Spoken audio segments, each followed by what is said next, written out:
Bismillahirrahmanirrahim. Assalamualaikum warahmatullahi wabarakatuh. Alhamdulillahi rabbil alamin. Wassalatu wassalamu ala rasulillah wa ala alihi wa sahbihi wa man da'a bi da'watihi wastanna bi sunnatihi ila yaumil liqa'i rabbih.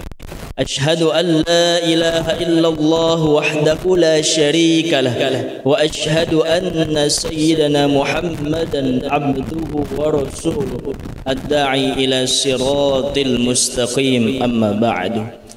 Para pengurus masjid, DKM, alim ulama, asatid, ustazat, para hujjat, insyaallah dimuliakan Allah Subhanahu wa taala, juga para kaum muslimin, muslimat, pemuda-pemudi yang sejawat dengan saya, mudah-mudahan senantiasa dikuatkan keimanannya kepada Allah Subhanahu wa taala.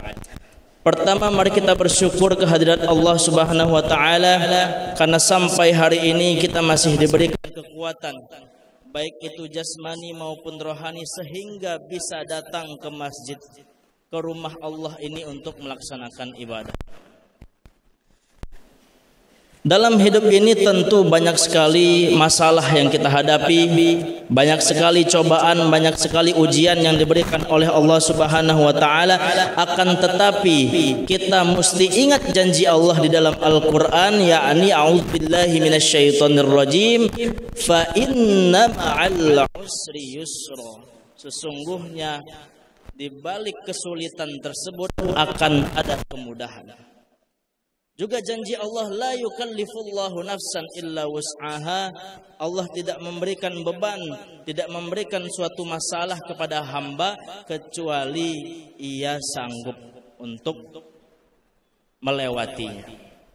Oleh karena itu kita sebagai hamba yang lemah, hendaklah senantiasa minta pertolongan Allah Subhanahu wa taala di balik setiap masalah-masalah yang kita hadapi.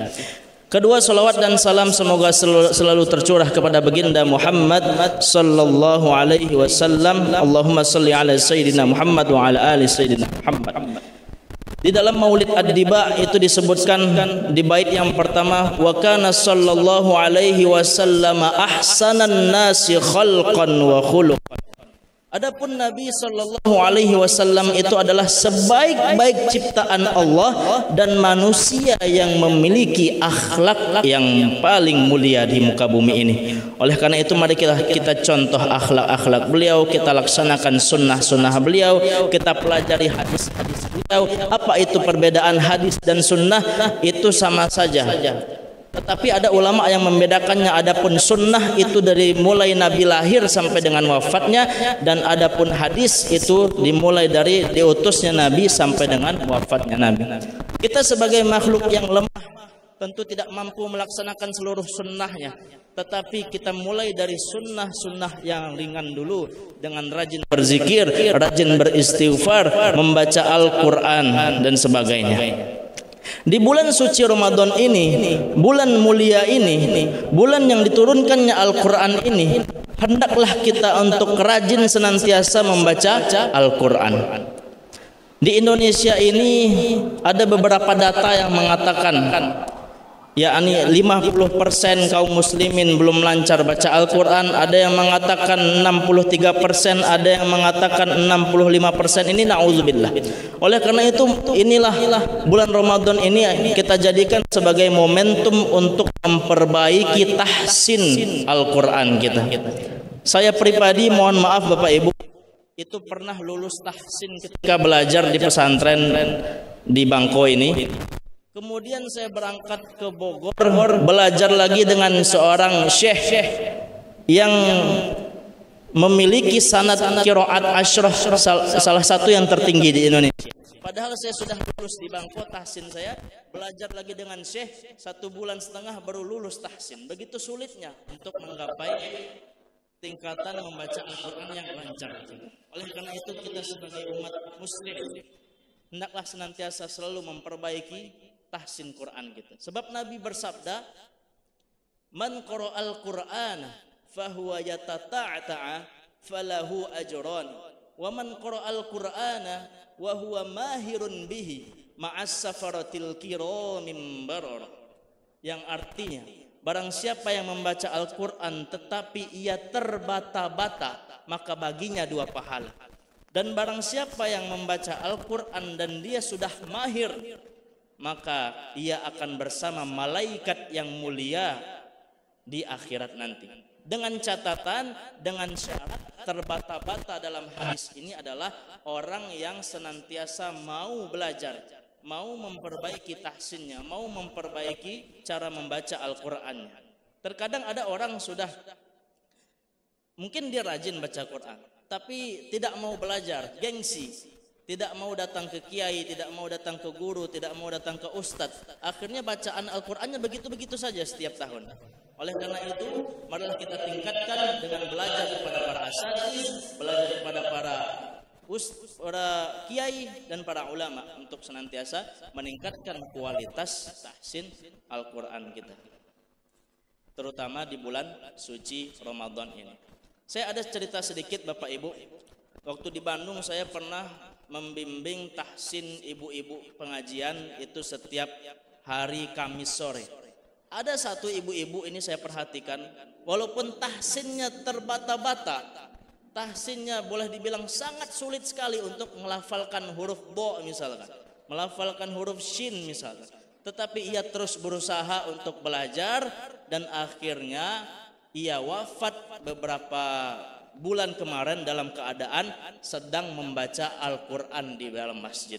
Masya Allah, subhanallah.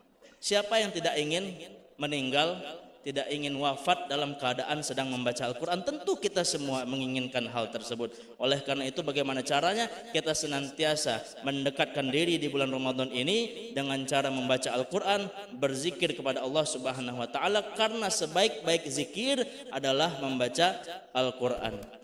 Terakhir Allah berfirman dalam Al-Quran, a'udzubillahi minasyaitonirrajim, likulli wijhatun huwa muwalliha fastabiqul khairat aina ma takunu ya'ti bikumullahu jami'an innallaha ala kulli syai'in qadir.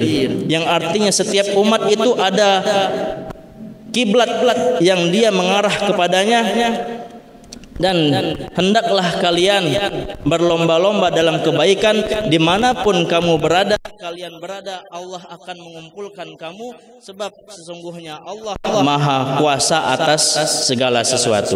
Dalam ayat ini, di kalimat yang pertama, walikulli wijhatun huwa muwalliha, setiap umat itu punya kiblat, maksudnya kiblat Nabi Ibrahim dan Nabi Ismail itu mengarah ke Ka'bah, kiblatnya Bani Israel mengarah ke Baitul Maqdis, dan kiblatnya umat Nabi Muhammad awalnya juga mengarah ke Baitul Maqdis. Kemudian Nabi berdoa untuk diarahkan ke kiblat, sehingga sampai hari ini kita punya kiblat yaitu Ka'bah. Kemudian kita diperintahkan untuk fastabiqul khairat, yaitu berlomba-lomba dalam kebaikan, bukan bersaing, bukan bertikai.